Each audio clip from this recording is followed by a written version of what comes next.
എല്ലാവർക്കും എൻ്റെ വിനീത നമസ്കാരം. ശ്ലോകം 41 തൊട്ട് വായിക്കാം, അതിൻ്റെ അർത്ഥവും പറയാം.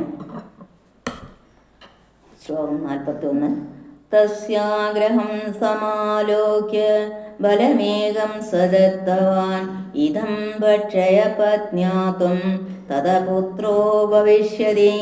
തസ്യാഗ്രഹം സമാലോക്യ ബലമേകം സദത്തവാൻ ഇദം ഭക്ഷയ പത്ന്യാത്വം തദപുത്രോ ഭവിഷ്യതി.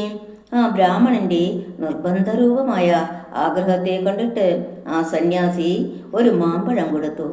പത്നിയോടുകൂടെ ചേർന്ന് ഈ ബലത്തെ ഭക്ഷിക്കുക, അതിൻ്റെ ശേഷം പുത്രനുണ്ടാകും. ശ്ലോകം 42.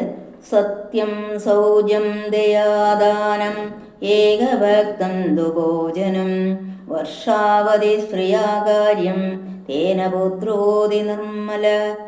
സത്യം സൗജം ദയാദാനം ഏകഭക്തം ദുഭോജനം വർഷാവധി ശ്രീയാകാര്യം തേന പുത്രോതി നിർമ്മല. യഥാർത്ഥ ഭാഷണം, ശരീരശുദ്ധി, പ്രാണികളിൽ കാരുണ്യം, ദീനന്മാർക്ക് ദാനം, ഒരു നേരത്തെ ഭക്ഷണം എന്നീ വ്രതങ്ങളെ അങ്ങയുടെ ഭാര്യ 1 വർഷം അനുഷ്ഠിക്കണം. എന്നാൽ ദോഷരഹിതനായ പുത്രൻ പിറക്കും. ശ്ലോകം 43. ഏവമുക്നായയോ യോഗേ വിപ്രസ്തോ ഗൃഹമാഗതഃ പത്ന്യാ പാണോ ഫലം ദത്വാ സ്വയം യാതസ്തു പുത്രജിത്. ഏവമുക്തായയോ യോഗേ വിപ്രസ്തോ ഗൃഹമാഗതഃ പത്ന്യാ പാണോ ഫലം ദത്വാ സ്വയം യാതസ്തു പുത്രജിത്. ഇപ്രകാരം പറഞ്ഞിട്ട് യോഗി പോയി. ബ്രാഹ്മണൻ ഉടനെ തന്നെ ഗൃഹത്തിൽ വന്നു. ഭാര്യയുടെ കയ്യിൽ ഫലം നൽകിയ ശേഷം എങ്ങോട്ടോ പോകുകയും ചെയ്തു. ശ്ലോകം 44. തരുണീ കുടിലാതസ്യ സഖ്യഗ്രേജരുരോധഃ അഹോ ചിന്താമമോത്പന്നം ബലം ജാഹം ന ഭക്ഷയേ. തരുണീ കുടിലാതസ്യ സഖ്യഗ്രേജരുരോധഃ അഹോ ചിന്താമമോത്പന്ന ബലം ജാഹം ന ഭക്ഷയേ. സ്ത്രീ സ്വഭാവം അറിവാൻ കഴിയാത്തതാണെന്ന് സൂചിപ്പിച്ചുകൊണ്ട് ആത്മദേവന്റെ ഭാര്യ ചെയ്തതെന്താണെന്ന് 7 ശ്ലോകം കൊണ്ട് പറയുന്നു. അവൻ്റെ ഭാര്യ കുടലയാകുന്നു. സഖിയുടെ അരുകത്തിരുന്ന് കരഞ്ഞു തുടങ്ങി. കരയുന്നത് എന്ത് കാരണത്താലാണെന്ന് ചോദിച്ച സഖിയോട് പറയുന്നു, കഷ്ടം, എനിക്ക് വല്ലാതെ ദുഃഖമുണ്ടാകുന്നു. കാരണമൊന്നും ഞാൻ അറിയുന്നില്ല. പുത്രനുണ്ടാവാൻ ഈ ഫലം ഭക്ഷിക്കണമെന്ന് ഭർത്താവ് പറഞ്ഞിരിക്കുന്നു. ഞാനിത് ഭക്ഷിക്കുകയില്ല. ശ്ലോകം 45. ബലഭക്ഷേണ ഗർഭസ്യാം ഗർഭണോദരവൃദ്ധിത സ്വൽപഭക്ഷ്യം തതോ ശക്തിം ഗൃഹകാര്യം കഥം ഭവേത്. ബലഭക്ഷേണ ഗർഭസ്യാം ഗർഭേണോദരവൃദ്ധിതാം സ്വൽപഭക്ഷ്യം തതോ ശക്തിം ഗൃഹകാര്യം കഥം ഭവേത്. ഫലം ഭക്ഷിക്കുന്നതുകൊണ്ട് ഗർഭമുണ്ടാകും. ഗർഭം നിമിത്തം വയർ വലുതാകും. അപ്പോൾ അല്പം മാത്രമേ ഭക്ഷിക്കാൻ സാധിക്കുകയുള്ളൂ. ഭക്ഷണം കുറയുന്നതുകൊണ്ട് ശക്തിയില്ലാതെയാകും. ശക്തിയില്ലാഞ്ഞാൽ വീട്ടിലെ വേല എങ്ങനെ ചെയ്യും? ശ്ലോകം 46.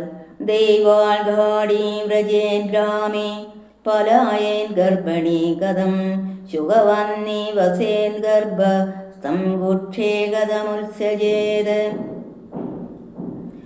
ദൈവാൽഘാടീ വ്രജേൻ ഗ്രാമേ പലായേൻ ഗർഭിണീ കഥം ശുഗവന്നി വസേ ഗർഭ സ്തംഗുക്ഷേ കഥമുത്സജേത്. സംഗതി വെച്ചാൽ ഗ്രാമത്തിൽ വണ്ടിയോ മറ്റോ നേരിട്ട് വരാം. ഗർഭിണിയായ ഞാൻ എങ്ങനെ ഓടും? ഒരു സമയം വ്യാസപുത്രനായ ശുഗനെന്ന പോലെ ഗർഭധനായ ശിശു 16 കൊല്ലം ഗർഭത്തിൽ കിടന്നുവെന്നു വരാം. അതിനെ വയറ്റിൽ നിന്ന് പുറത്തേക്ക് എങ്ങനെ തള്ളിക്കളയും? ശ്ലോകം 47.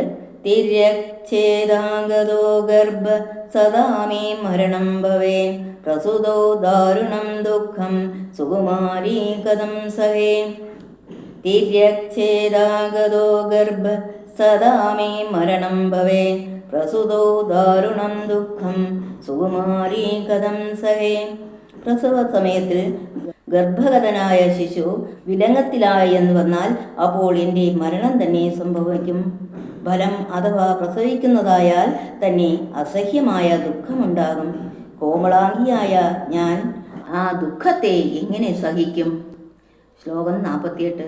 മന്ദായാമൈ സർവസ്വം നനാന്ത സംഹരേ തദാ സത്യശൗര്യാദി നിയമോ ദുരാരാധ്യ സദൃശ്യതേ.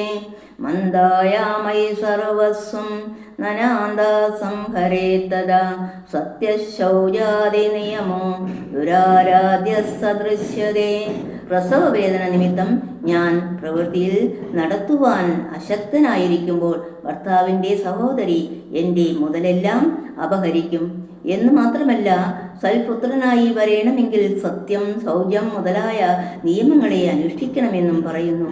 സത്യശൗചാദികളെ വേണ്ടതുപോലെ അനുഷ്ഠിപ്പാൻ എളുപ്പത്തിൽ കഴിയുകയില്ല. ശ്ലോകം 49.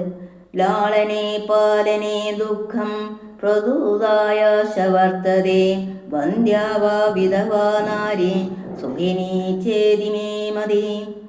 ലാളനെ പാലനെ ദുഃഖം പ്രസൂതായ ശവർത്തതേ വന്ധ്യാവാ വിധവാ നാരി സുഖിനീ ചേതിമേ മതി. അഥവാ ദുഃഖം സഹിച്ച് പ്രസവിച്ചാൽ തന്നെ സുഖമുണ്ടോ? കുട്ടിയെ ലാളിക്കുന്നതും പാലിക്കുന്നതും ദുഃഖം. എന്നാൽ നിന്റെ അഭിപ്രായം എന്താണെന്ന് അറിവാൻ ആഗ്രഹിക്കുന്ന സഖിയോട് പറയുന്നു. പ്രസവിക്കാതെയോ ഭർത്താവില്ലാതെയോ ഇരിക്കുന്ന സ്ത്രീയാണ് ദുഃഖം അനുഭവിക്കുന്നവൾ എന്നാണ് എൻ്റെ അഭിപ്രായം. ശ്ലോകം 50. ഏവം കുതർക്കയോഗേന തദ്ഫലം നൈവ ഭക്ഷിതം പത്യാ പുഷ്ടം ഫലം ഭുക്തം ഭുക്തം ഛേദിതയേരിതം. ഏവം കുതർക്കയോഗേന തദ്ഫലം നൈവ ഭക്ഷിതം പത്യാദ്ഭൃഷ്ടം ഫലം ഭുക്തം ഭുക്തം ഛേദിതയേരിതം. ഇങ്ങനെ ഓരോ ദുരാലോചനകൾ നിമിത്തം ആ ഫലത്തെ അവൾ ഭക്ഷിച്ചില്ല. ഭർത്താവ് ചോദിച്ചപ്പോൾ ഭക്ഷിച്ചുവെന്നും പറയുകയും ചെയ്തു. ഓം നമോ ഭഗവതേ വാസുദേവായ. ഓം ശ്രീകൃഷ്ണ പരമാത്മനേ നമഃ. തവ പാദാരവിന്ദം ശരണാഗതം.